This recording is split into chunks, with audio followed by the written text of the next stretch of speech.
amahoro nanone kuri wowe ukurikiye Hussein Ukuri ku biganiro tugenda tubagezaho umunsi ku munsi. Rero uyu munsi reka duhere ku nkuru ituzanye. Uyu munsi ituzanye rero ntabwo ari inkuru nziza, inkuru ku bantu bakurikiye ibiganiro kuri iyi channel ndetse ni kuri iyi mirongo tugenda duhuriraho. Tunabashimira ko mugenda mutugaragariza ko ibiganiro byacu bibageraho kandi mukanakora reaction z'uko mubikurikira. Turababona cyane kuri TikTok tumaze kuzura abantu 1000 kirenga, ndetse aba viewers ubo cyase babandi babarebye ibyo wakoze bo ni wababara, abakunda ibyo wakoze byo ni wababara nabo. Urabona ko video turi gushyiraho ziri kurebwa mu gihe gito cyane. Turabashimira kuri TikTok rero aho ngaho naho ikibuga twabajije kugifungura kandi dushyizemo imbaraga. Buri cyumweru dukora live kuri channel zose ushobora gukurikira ibiganiro bigiye bitandukanye nka channel yitwa nkuko bisanzwe official. Ushobora no kujyaho ukaba wamufollowinga. Hanyuma rero ikiganiro cyacu munsi inkuru ntabwo ari nziza ijana ku yindi, kubera ko ntabwo turi kubona ukuntu tubagezaho zimwe muri episode rero turi gushyira kuri uru rubuga. Abantu benshi mwarayirebye, mugenda mutugaragariza ko muyikunda kandi ndetse mutubwira ko inkuru yazakomeza, haba baca mu bikari bakandika kuri WhatsApp ndetse na Facebook ndetse n'ahandi bagenda batambukiriza ubutumwa. Ariko mujye munajya muri comment kuri YouTube, tuba twazifunguye kugira ngo duhane ibitekerezo. Rero uyu munsi reka nongere mbabwire ko episode ya 3 kugeza kuri 4 nabahaye update y'uko ndi bwazibashyiriho uyu munsi, gusa ntabwo byakunze habe na gato ya kubera ikoranabuhanga ryacu riracyarimo inzitizi nyinshi cyane. Nkuko twababwiye rero dufite segment nyinshi cyane ku meza y'ibiganiro. Ikiganiro cyamajije kwambukiranya imipaka, tukaba tuboneyeho no gusoza aba diaspora muri rusange ndetse n'abandi baduhoza ku mutima nk'umuntu waguze megabyte zizamara ukwezi, network itanyeganyega ariko irindi koranabuhanga ryo dukoresha rishobora kuba ryakwanga. Ariko ku kijyanye na bando turazifite kandi nyinshi cyane zifite internet yihuta.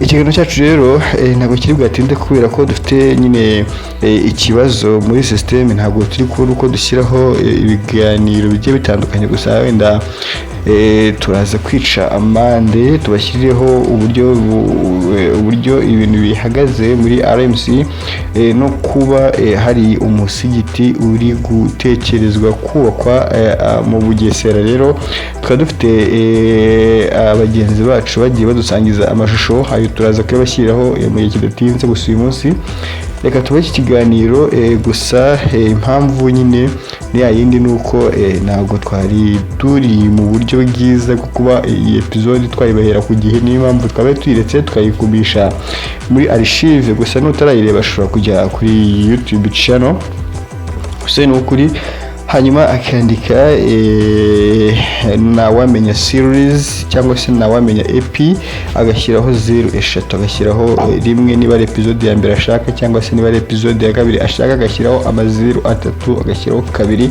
3 rero na 4 turazifite muri draft, ariko ntabwo turazirekura kubera nyine ibihe bigiye bitandukanye. Muri minsi ntabwo turi kubona uburyo nyine twashyira ibintu ku murongo, turi kugongwa n'akazi kenshi. Rero turi kugongwa nako hari ibiganiro twagiye twongera mu meza y'ibiganiro, harimo nka Joke to the Street, ikiganiro nacyo kigiye kuza gicaho ahangaha. Ikiganiro tubashishikariza kujya mukurikira cyane. Icyo kiganiro kizaba kirimo ibisata byinshi cyane, kubera ko Joke to the Street tuzaba dufitemo amakuru y'ibyamamare ndetse n'andi makuru agiye atandukanye hirya no hino. Icyo gihe rero iyo segment twayitangiranye imbaraga nyinshi. Ni nayo mpamvu uyu munsi kugira ngo dushyire mu bikorwa ibyo twabasezeranyije bisaba byinshi cyane, kandi ijisho ni rimwe ry'umunyamakuru. Uwo ni Hussein Ukuri, aba ari kubarebera kure. Indeba kure yanjye rero iri gukora neza muri no minsi cyane. ndi kugenda ndundanya amakuru kandi amakuru y'ingirakamaro. Ibi byose rero ni mwebwe dukorera kubera ko twabasezeranyije, rero ntabwo tujya ducika intege. Imvura igwa ndetse ku muyaga mwinshi n'izuba ryinshi tuzaba duhari kugira ngo ibiganiro bijye bibageraho kandi ku gihe. Rero reka uyu munsi dubahe agastori gatoya kugira ngo tunabarekure izi mikoro zacu, tuzirekure tuzishyire hasi, namwe mukomereze mu zindi gahunda. Gusa tugomba kujya tubaha update cyangwa tukabanza tukabaha agakuru kabayeho cyangwa true story. Hari inkuru tugomba kubasogongeza muri Ntawamenya epi 3 na 4, nubwo tutari twayirekura, ariko reka uyu munsi tubahe ku musogongero kubera ko Ntawamenya we yatangiye kwivana mu nkuru, ahubwo hatangiye kujyaho story z'abashuti be. Uyu mushuti we rero yavuze muri episode ya 3, uyu mushuti we ngo yakuze abona ari umusore, avuga aganira mu nkuru ya Ntawamenya. Uyu musore wakuze afite impano zigiye zitandukanye zo kuba yaba mu bantu b'abinfluencer bakomeye bazi kuvuga neza, ndetse bakaba bari bafite impano zigiye zitandukanye, ariko ari n'abahanga mu ishuri cyane. Ikigenderewe rero kuri uyu musore, impamvu yaje muri iyi episode ya 3 Ntawamenya yaje kubyitarutsa rero, noneho asigira inkuru umwe mu bagabo atashatse nayo kuvuga izina, ariko wari uri mu gihe cyangwa mu cyiciro cyo kuba yarasoje secondaire, ndumva yari mukuru, ariko nanone ari umuhanga mu ishuri. Iki rero cyaje kuzamo gute? Kubera ko iyi nkuru izakomeza episode nyinshi, urumva hagomba kuzamo nyine n'inshuti za Ntawamenya. Inshuti ya Ntawamenya rero, iyi nshuti rero ngo yajemo ite? Ni inkuru tuganirirwa na Ntawamenya avuga ko iyi nkuru ishobora kuba yarabayeho, kandi n'ubu ngubu uwo muntu uri kuvugwa muri iyo nkuru akaba ahari. Mutege amatwi kugira ngo turebe iyo nkuru y'uwo musore, koko se wari umuhanga cyane, akaba ari inshuti ya Ntawamenya, ariko uwo musore akaza kuba igihe cyose yakoraga ikintu cyaramwangiraga, kandi yari umuhanga, ariko yajya gukora ikintu cyose kikanga, kugeza ubwo yakundaga kwirahira cyane, avuga ko atinziyahure. Rero yakunda kuvuga iryo jambo cyane atinziyahure, bitewe nuko yakunda gukora ibintu byose bikanga bikamunanira, kubera ko yari umuhanga mu ishuri. Gusa defo ye nuko yumvaga ko ari we muhanga urenze abandi bahanga, akaba atari yarashakaga kumva ndetse no kwiga, bitewe nuko yizeraga mu buhanga bwe. Reka rero episode tuyishyiremo n'ubundi muyikurikire kugira ngo tubasogongeze uko bizabyifashe muri episode ya 2 ndetse ya 3 n'iya 4. Iyo episode rero zaba episode ziryoshye cyane, zifite imbaraga, niyo mpamvu twanazitindijemo gakeya abantu batarareba. Rero Ntawamenya epi 1 epi 2 mujye kuri YouTube channel yacu, maze muzikurikire, muzatubwira uko mwazumvishije, hanyuma tunabarekurire 4 na 3. ariko reka tubasogongeze kuri 3. ese Ntawamenya uwo musore avuga muri iyo nkuru, iyo nkuru yitangira ite igasoza ite? Reka twite tubashyiriramo iyo nkuru. Ni umusore mutoya, afite imyaka 18, hagati ya 19 na 20. Wamubarira muri icyo kigero. Amazina ye nayo ntabwo twayagarukaho.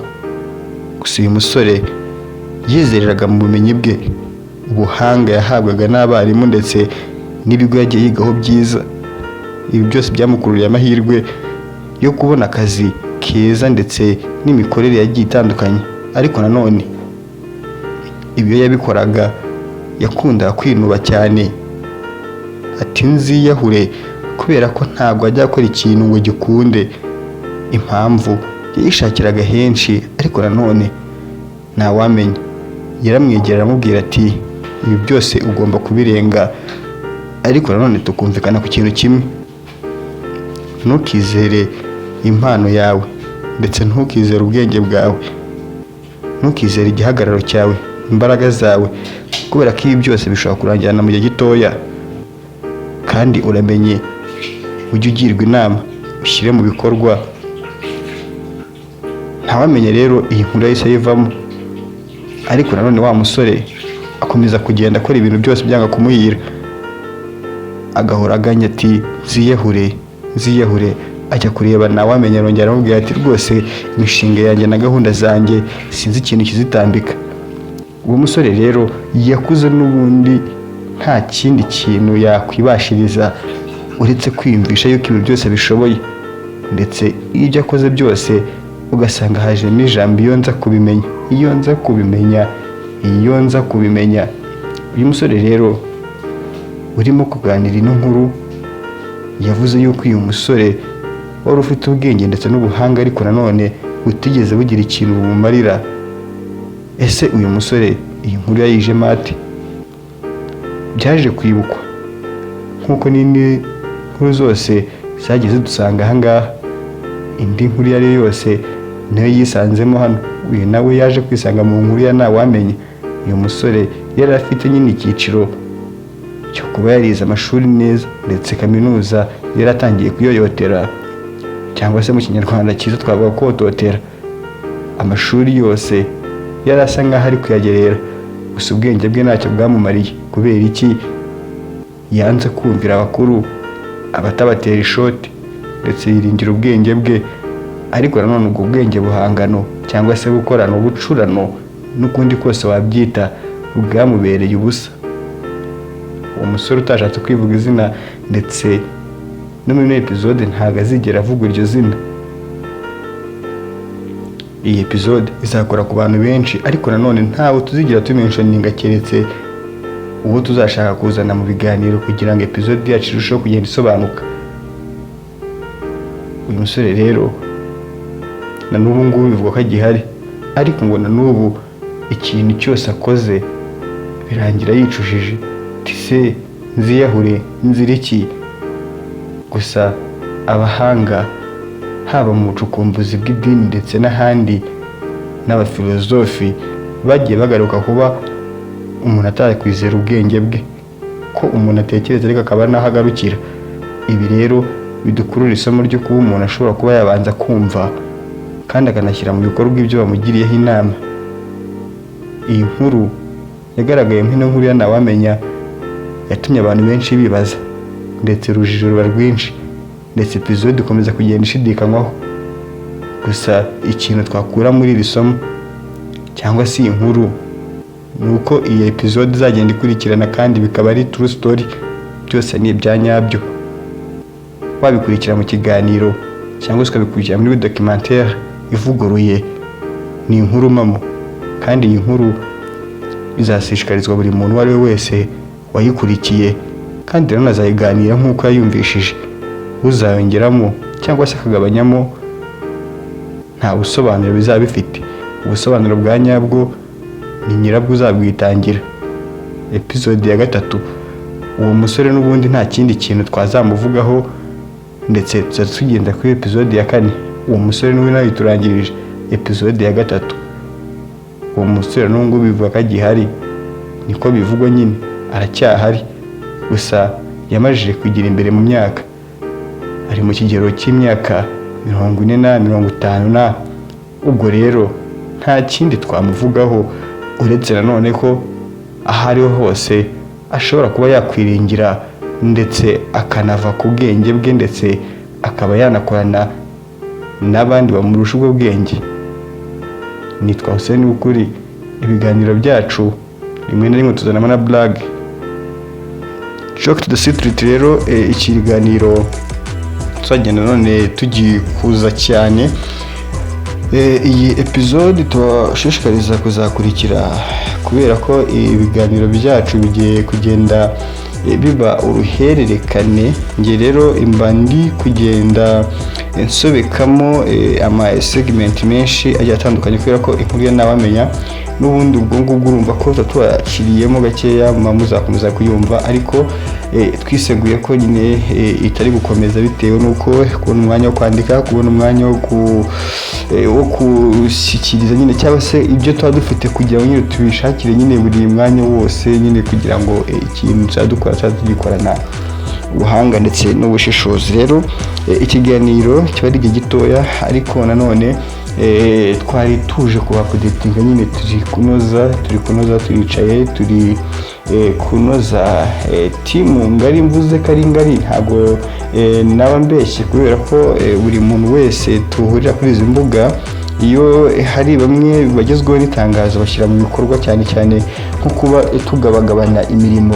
Umuntu akaba yakugurira bando, undi akaba yagushakira ibindi bikoresho bitandukanye nyine bigize studio, paka studio ikazuzura nyine ikitwa n'izina. Urumva rero twanasimbuje ikiganiro Star Forum kitakibaho, ntabwo twari kucyitero natwe Star Forum, ahubwo twazanye Drop to the Street ku meza y'ibiganiro. Reka rero ikiganiro cyacu tugisoreza ahangaha, ariko nanone ejo tuzabashyiramo amashusho meza yafatiwe i Bugesera bari kumurika igikorwa cyo kuzatangiza umusigiti ugezweho, ndetse ukazaba ari umusigiti w'icyitegererezo. Ubwo umusigiti rero uzaba uherereye he? I Bugesera, mu ntara y'Iburasirazuba, rero mu karere ka Bugesera.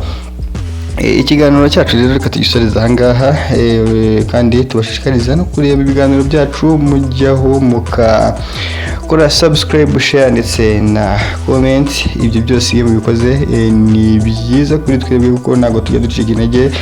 Nk'ubu ikiganiro mba nagikoze bwije, haba kuri kodinga, haba guteranya amashusho, ibyo byose mbikora bwije. Nk'ubu turi saa 8 z'ijoro, ariko kubera nyine gushyira mu bikorwa amasezerano twabasezeranyije, bizaza bituma nyine turara n'ayo majoro. Rero reka mbahe yambo, abaryamye muryame neza, abari maso bari kumva ikiganiro ku manywa, namwe tubifurije amahoro y'Imana. Reka rero tubasezere tubifuriza amahoro aturuka ku Mana, kugira ngo abe kuri mwebwe. Om Shanti.